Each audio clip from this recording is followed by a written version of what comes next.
નમસ્કાર. ચાલો સીધી જ વાત પર આવીએ. આજના આ આધુનિક અને ફાસ્ટ ફોરવર્ડ ડિજિટલ યુગમાં આપણા જેવા વિદ્યાર્થીઓ સામે એક બહુ જ મોટો પડકાર ઊભો છે, અને એ છે એકાગ્રતાનો અભાવ અને આખો દિવસ મોબાઈલમાં આવતા નોટિફિકેશન્સ. આજે આપણે આ જ સમસ્યાના એકદમ પ્રેક્ટિકલ અને સાયન્ટિફિક સોલ્યુશન સૂત્રા મેથડ વિશે વાત કરવાના છીએ. તો ચાલો ડીપ ડાઇવ કરીએ. હવે સૌથી પહેલો સવાલ એ થાય કે આજના સમયમાં આપણે કોઈ નવી આદત પાડીએ તો એ લાંબો સમય ટકતી કેમ નથી? કેમ એ ફેલ થઈ જાય છે? એનું સૌથી મોટું અને સીધું કારણ છે આપણું સોશિયલ મીડિયા. સાચું કહું તો આપણું ધ્યાન એટલું બધું ભટકતું રહે છે ને કે સફળતાના રસ્તામાં આ જ સૌથી મોટો સ્પીડ બ્રેકર બની ગયો છે. જો આનાથી એકદમ ક્લિયર થઈ જશે. આપણે કોઈ સારી આદત એટલે કે સુટેવ શરૂ તો બહુ જ ઉત્સાહથી કરીએ છીએ. આપણા ઈરાદાઓ તો એકદમ બેસ્ટ જ હોય છે, પણ રિયાલિટી શું છે? રિયાલિટી એ છે કે સાતત્યતા એટલે કે કન્સિસ્ટન્સી એ જળવાતી જ નથી, અને એના જ કારણે મોટાભાગની ટેવો અધૂરી રહી જાય છે. શરૂઆત જોરદાર થાય, પણ એન્ડ સુધી પહોંચવામાં જ તો ખરી મજા છે ને.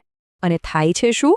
આ ટેવો અધૂરી રહી જવાને કારણે આપણે આપણા અભ્યાસમાં કે રોજના કામમાં જે નૈપુણ્ય મેળવવું જોઈએ તે મેળવી જ નથી શકતા. હવે આ નૈપુણ્ય એટલે શું? નૈપુણ્ય એટલે સર્વોચ્ચ શ્રેષ્ઠતા, માસ્ટરી. જ્યારે કામ જ અધૂરું રહી ગયું તો આ બેસ્ટ લેવલનું રિઝલ્ટ તો હાથમાંથી સરકી જ જવાનું ને. બિલકુલ. પણ ચિંતા ના કરો, આ જટિલ લાગતી સમસ્યાનો એક ખૂબ જ સરળ અને સાયન્ટિફિક ઉકેલ છે, અને એ જ છે આ સૂત્ર પદ્ધતિ.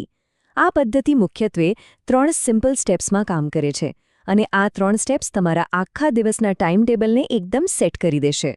તો ચાલો પહેલા સ્ટેપથી શરૂઆત કરીએ. ફેઝ 1 સંકલ્પ. હવે મજાની વાત એ છે કે આ ફેઝની શરૂઆત આગલા દિવસની રાત્રે જ થઈ જાય છે. જુઓ, આ સંકલ્પનો તબક્કો છે ને એકદમ ઇઝી છે. આપણે શું કરવાનું છે? બસ રોજ રાત્રે સૂતા પહેલાં પોતાની ડાયરીમાં માત્ર 2 જ વસ્તુઓ નોંધવાની છે. પહેલી, કોઈ એક સુટેવ, જેમ કે નક્કી કરો કે કાલે હું 15 મિનિટ કોઈ સારી બુક વાંચીશ. અને બીજી વસ્તુ, એક એવું કામ જેમાં તમારે નૈપુણ્ય લાવવું છે. માની લો કે કોઈ અઘરો ટોપિક છે અને એને કાલે સંપૂર્ણ ફોકસથી તૈયાર કરવો છે. બસ આગલા દિવસ માટે ખાલી આટલો જ સંકલ્પ કરવાનો છે. સિમ્પલ છે ને? હવે રાત્રે સંકલ્પ તો કરી લીધો. બીજા દિવસે શરૂ થાય છે ફેઝ 2, દ્વિતીય ચરણ, એટલે કે એકાગ્રતા સમય. અને આ આખું સ્ટેપ તમારા શિસ્ત અને એક્ઝિક્યુશન પર ડિપેન્ડ કરે છે. અહીં સૌથી ક્રુશિયલ પોઈન્ટ એ છે કે આપણે દિવસ દરમિયાન કોઈપણ એક 25 મિનિટનો ટાઈમ બ્લોક સેટ કરવાનો છે. હા, બરાબર 25 મિનિટ. પણ અહીં એક કડક શરત છે.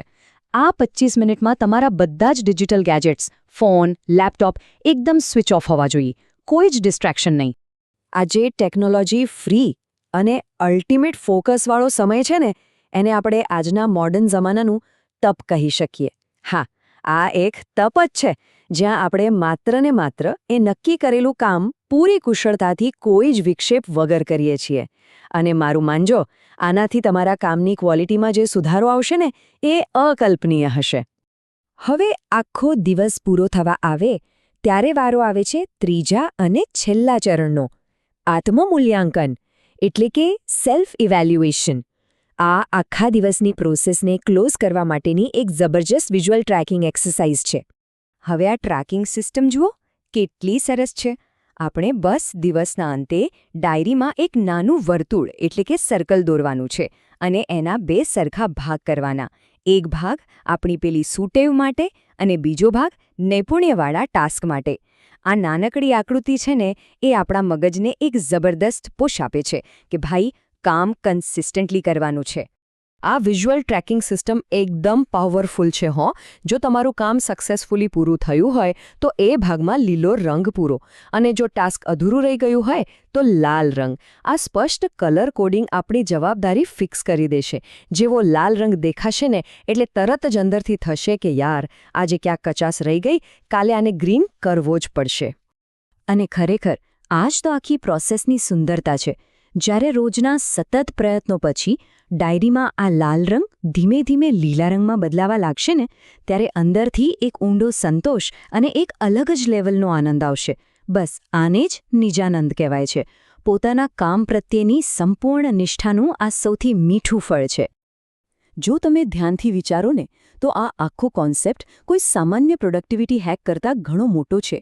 આ આપણને આપણા શાશ્વત જ્ઞાન સાથે જોડે છે.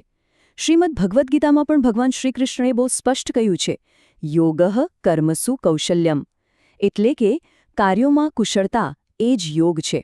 આપણે જે પણ કામ કરીએ, ભલેને નાનું હોય, પણ એને એક્સેલન્સ સાથે, શ્રેષ્ઠ રીતે કરવું, એ જ તો સાચો યોગ છે. તો આજના આ એક્સપ્લેનરના અંતે એક બહુ જ ઇન્ટરેસ્ટિંગ સવાલ સાથે હું તમને છોડી જવા માંગુ છું. શું આ નાનકડી અને એકદમ પ્રેક્ટિકલ મેથડ આપણી આધુનિક સ્ટુડન્ટ લાઈફને સંપૂર્ણપણે શિસ્તબદ્ધ અને શ્રેષ્ઠ બનાવી શકશે? જવાબ આપણે જાતે જ શોધવાનો છે.